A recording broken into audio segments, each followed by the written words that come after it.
How are we doing today? I'm good. Fresh and early on the West Coast. Nice. Yeah, we got that Tell me about it, brother. that Tell early me about morning it. that early morning energy. I love it. Yeah, totally.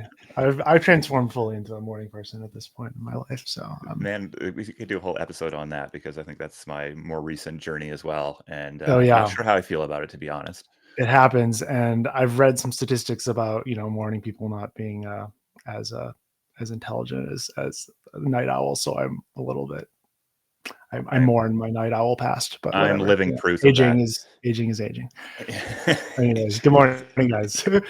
Good morning. So you're an internet theorist, writer, entrepreneur. You're formerly co-founder of New Models and Channel, and you're currently developing hmm Cloudy Heart with John Rathman, and you lead Metropolis DAO at Tribute Labs, which is focused on AI investments. So, Correct. I mean, I was like, where the hell do we go with this conversation? Like, we could have Yeah, there's a lot of different hats there. multiple 3-hour conversations, and we have 15 minutes here. But I think you Yeah. you call yourself a sloptimist in your Twitter bio. You're building an AI pop star. I've seen you talk a bunch about Italian brain rot. So I felt very compelled to ask you about your takes on the evolution of culture in like an increasingly AI dominated Yeah. world. I figured that's where we would start. And I'm still working on my like pithy definition of sloptimism, which is the whole project ultimately is trying to coin something, which is something I've always, dreamed of doing. I think there's a lot of power in coining things, and I always love portmanteaus. I just think they're a very funny way of kind of envisioning the future or speculating on things. It's just, and so actually in my previous like art career, I I've made a lot of portmanteau word art. But yeah, so sloptimism, I think of the non pithy definition is the Panglossian embrace of the total output of the attention economy. And what that means is sort of, I think of it as being the cultural program for UAC or unconditional accelerationism. And generally my stance about acceleration is that it's happening, and that in broad strokes, we're locked into a certain kind of evolutionary process that is, just baked in by incentives that exist, by incentive structures. And so, we obviously are still live players somewhat in that game, but not not in the broad sense. So we kind of have to just accept the trajectory generally and make the most of it. And I think of sloptimism as sort of that attitude. And so brain rot, the slop reels, all this stuff, which obviously is bad in some regard. Uh, it has, I think, a lot of artistic merit and potential also baked into that stuff, and so it's just about like kind of, embracing that. And I think Italian brain rot is a great example. It's sort of like, I feel like Italian brain rot is like the dream of last cycle's Web3 of collective IP hallucination, but it just kind of happened emergently without, well, at least without crypto incentives. I think there were probably economic incentives that helped it become what it is. Certainly there were. But yeah, I think it's kind of an interesting phenomenon. So anyway, optimism is just like my general attitude towards all this stuff. And also just like a call towards artists to like, engage with it and see what you can do with it, and not just run away in fear. Just try to keep above the API basically in terms of your creative control over your output. I like that. I find myself identifying with this sort of inevitable evolutionary accelerationism take, and I think we see a lot of pushback on that, or at least on the broader impacts of that, in ways that I think are maybe not ideal or don't resonate with me. But I'm curious, could you steelman the sort of anti-evolutionary accelerationism? I don't know, I can speak words faster than it. Like, what is like the fair critique of this? Because I'm sure it's there, and I don't want Sure. to miss Well, it. it's techno determinism. It's I think it probably relies overly on faith in certain types of trends, continuing to be able to be extrapolated on. That would be the stillman there. And so it can go a lot of different ways. Maybe the future is a little bit more higher variance than we account for. I think that is certainly a fair criticism there. That being said, it's like so far it looks like a lot of predictions are kind of, you know, coming true in terms of not just in scaling, but in terms of kind of like downstream cultural impact of all this stuff. It just seems like, you know, even when I came up with the term sloptimism, was like last, I think, November or December, and in the the subsequent 8 or 9 months, you know, I think like AI content on all the social media feeds it must have gone up, you know, I don't know by how many orders of magnitude in terms of the percentage of actual stuff that's being consumed, but it's just undeniably AI generated art or AI mediated stuff is becoming more and more culturally important. And all of the kind of like major memes of the year, not just meme coins, but just like memes, the JD Vances, all these things are the Ghibli.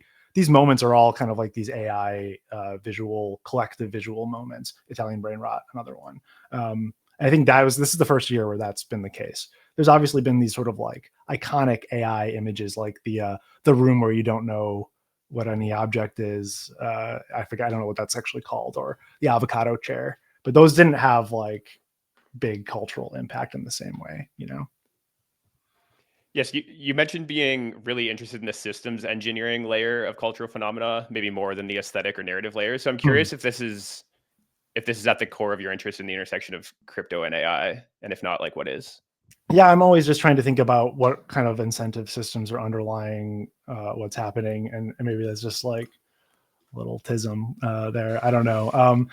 And for me, it's just like I've said this kind of before, but like if you're, I'm 39, and if you've like lived through that many different like cycles of pant shapes, from like skinny jeans to wide leg jeans to boot cut, that many times, it's very hard for me personally to care that much about any kind of like individual aesthetic trend, because I just see it as sort of like quantum foam on the top of things that is kind of irrelevant. And so I care about aesthetics and stuff like that, but I just, you know, I don't that much ultimately. And this was a challenge as being an artist and being kind of forced to think on both layers when I only really cared about that systems layer, or, you know. I mean, it feels to me like this, that the degree that somebody is sort of brings an optimistic take to this space is, or a pessimistic take is sort of the sense of agency we have in these systems. And I like that line, how do we stay above the API? I'm curious just your take on that as a creator artist. Are humans going to have agency in this agentic world? Is the system just going to replace us? I think it's going to be a constant struggle, basically, and we already, I think you feel that very much especially as like a content creator, where you know, this is not a new thing that you're performing for the algorithm, and audience capture or algorithm capture, see it all the time for sure. And of course, like, I'm not immune to it. I don't think anybody is, but I think, yeah, it's just this sort of like, it's going to be a struggle to maintain some level of autonomy when you are going to be just constantly, you know, I don't know, you know, hit with all these sorts of attacks on your autonomy, basically. And that's, yeah, I don't know. It's hard. I'm not sure if that's optimism or not. And yeah, I think there's limited agency. I think there's some though, but yeah, it's not a guarantee, you know. But it sounds like you don't think this is a completely new thing. No, definitely not. Like I said, it's just like, you know, I think the development of all this technology is the result of mostly economic or social incentives structures that exist. And yeah, so certainly in the last 10 years, I think like just performing for like Instagram or for social media filters has become, social media algorithms has become such a dominant requirement for any type of creative person, no matter what field you're in. Yeah, it's not a new issue, right? Actually competing directly with algorithms that can produce content without inducing it in people, that's, I guess, new. But that's where it's saying about the API matters. And if you can, you know, I think like botnets are a very interesting artistic media that isn't really been fully things like that, for instance. You know, there's definitely ways to use use the current system, I think, as a palette or something, Okay, I'd love for you to unpack the botnet opportunity here. Well, maybe that's too much, but I don't think there's things we could do there. I think if your goal is influencing culture, obviously that has a political component, but that could have a more aesthetic or whatever rationale as well. Not that I'm engaging in anything like that, but I have dreams. You sort of see it in the Clipper dominance right now, right? Where there's still human beings doing this, but I don't think it's too hard to imagine it going a level far. I mean, I'm sure people are out there doing that. If you have headless creators, how important is the creator actually having a head, even though it's maybe not visible to this model, right? That's interesting. Right. I mean, maybe to ground ourselves a little bit more, I'm curious what's getting you guys excited at Metropolis DAO these days from an investment perspective. Right. So, I mean, yeah, I work at Metropolis as well, and then also at Tribute Labs more generally. And we just launched a new fund, Aiden, Autonomous Deal Investment Network. And that has kind of been the main focus recently. And there's a lot of overlap with what we're looking at Aiden and Metropolis as well. So yeah, I'm not sure if we can talk about any individual investments that we're doing, but in general, it's really cool. I recommend people check out Aiden.online. It's a new agentic fund. It's a brand new fund, new structure. And I think it's also, I mean, one of the things that's more innovative even than the AI diligence, which is really interesting, we can get into that, is just the structure, which is sort of like rethinking DAOs, where anyone can be a network scout that's invited. If you submit a deal and it gets funded, you get 10% of the carry, which is like pretty generous terms. I will say one deal that I've recommended already has gotten funded. So I have seen it happen. It is a real possibility. Obviously I work there, so maybe a little advantage, but I think it's a possibility for any network member. And I mean, DAOs, I've been involved in DAOs for a long time. I know you guys have probably lots of thoughts there. I do think that one of the only use cases for them that where it makes sense is pooling investment into a specific, category. And so, Tribute Labs has done a good job at sort of focusing on, I think, what is the real use case for DAOs, which is, pooling capital and allocating it together. And yeah, Metropolis has been great. This is my first year kind of in VC. And, it's been really, really inspiring for me to meet with all these different founders, and to also kind of like tickling my ADHD to be able to research all sorts of random, disparate, technical fields from week to week. Maybe not as in depth as some people, but still, it's been really cool. So we've been looking a lot at like olfactory tech. I don't know if you've been seeing, there's a lot of these companies in smell-o-vision, basically, or subsets of that things. One, Dognosis, I think, is a really interesting company that is it's a wearables for dogs so that they can detect cancer. There's actually a few competitors that we've met with that are doing similar things. So yeah, like that's just been such a fun part of my job is stuff like that. Well, I think what's interesting is, those of us that have early experience in sort of even the investment DAOs, or a narrower niche of what DAOs maybe were dreamed of being used for in the past, still struggle with the challenge of, the free rider problem, the lack of context, and the idea of people making sort of consensus-based decisions on very small amounts of information.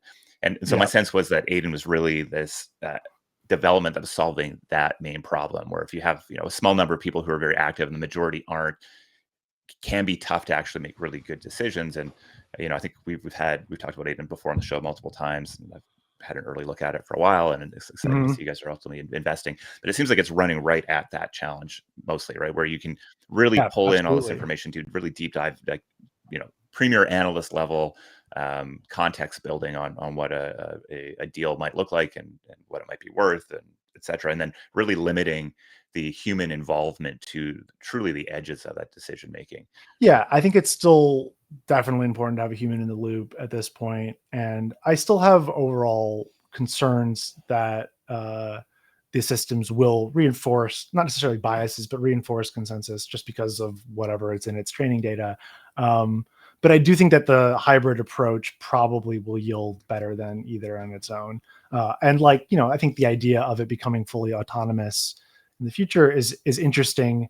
Yeah, I don't necessarily believe that capital allocation is something like chess. I also don't agree with Mark Anderson saying that, venture capital is going to be the last profession. I think that's unlikely as well. But yeah, it's complicated for sure. But the reports that Aiden is putting out are really, really, in depth and interesting to read. It's like a great starting point if you're doing your own research on it as well. So, even as just a tool to help people, it's clearly doing. I mean, yeah, it's been out for maybe a month now. I'm curious, does the hypothesis feel validated, or is there still kind of a long way to go on the tech side or kind of community participation side for that to happen? I think both things need more validation for sure. I think there's certainly, I have personal concerns just in the consistency of the reports. Sometimes they vary from times to time, depending on how much material you run, even on the same company. So, I think there's going to be a lot of questions there. And this is just something that's, intrinsic to these systems. They're not deterministic. And you have to kind of just learn how to work with that constraint, or just not even a constraint, but just, reality. And I think also, we're still trying to get more network members, the activity. It's also August, so, but yeah. We know. Yeah. It's August. Right. Maybe before we let you go, I'm curious to talk a little bit about Cloudy Heart. I think you framed it as an experiment in connecting two flywheel ecosystems, music and meme coins. Mm-hmm. So what are the insights that have maybe...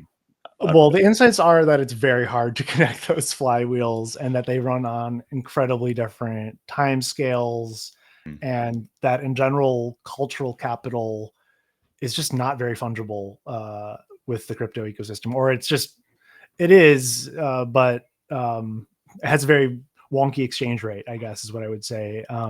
And, certain, let's say, celebrities or certain kind of just like institutions don't have, no one cares in CT basically. And then certain ones, they care a lot, but not vice versa.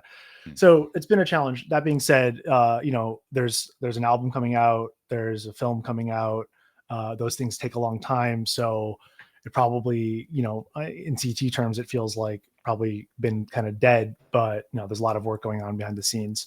It was a really, really fun first few weeks when we really were kind of like actively managing perception. And I had never, we didn't do the botnet as medium thing quite, but there was interesting kind of social media performance aspects to it that I really enjoyed, where we were kind of, getting musicians involved to interact in certain ways and stuff like that. And it was cool to see kind of how crypto could enable this sort of like just fluid collaboration. And tokens, when they're doing well, are a great way of aligning a bunch of people together. And then as soon as they're not doing as well, they're not a great way of aligning people. I think we all know this is the issue with tokens. So, that's the story with any token you launch for the most part, or 99% of them anyways. But it's still active team, still a pretty interesting project, I think, and a lot of potential for it to develop into a lot of different things going forward, both in John's practice and in, all of the people who worked on it, kind of individual projects as well. There's also one of our developers, Cameron. He came up with a project called Mirror Stage, which is like a autonomous AI live streaming open source toolkit integrated with Pump, but more coming soon there. But I don't know if you check it out, it's pretty compelling stuff. You can do basically like deep fake level AI streamers. They react to chat. In theory, you could plug it into any other API and have a AI live music making, gaming, etc. I definitely think this is going to be a big category. Okay. Entertainment. So I mean, it can replace me, so I don't have to get up early to be exactly. Live on the internet. Yeah, totally. No, I'm always looking for ways of making myself obsolete. So, Amen. Yeah. All right, Daniel. I mean, amazing conversation. Thanks for going down the winding path with us. Appreciate you hopping on. And I think you mentioned a few things. Aiden, go give it check out that Aiden, out. Check out Cloudy Heart. Check out Mirror Stage. check out Sloptimism. Sloptimism. Yeah. Right Do you have on. the domain yet? Sloptimism.com? I do own it, but there's nothing there. I Okay, just squatted nice. it. Yeah. Nice. Yeah. Okay. I love it. That's, I mean, Yeah. perfect. Yeah. Optimistic, right? Yeah. Yeah. Okay. All right, brother. Best of luck. Bye. Cheers.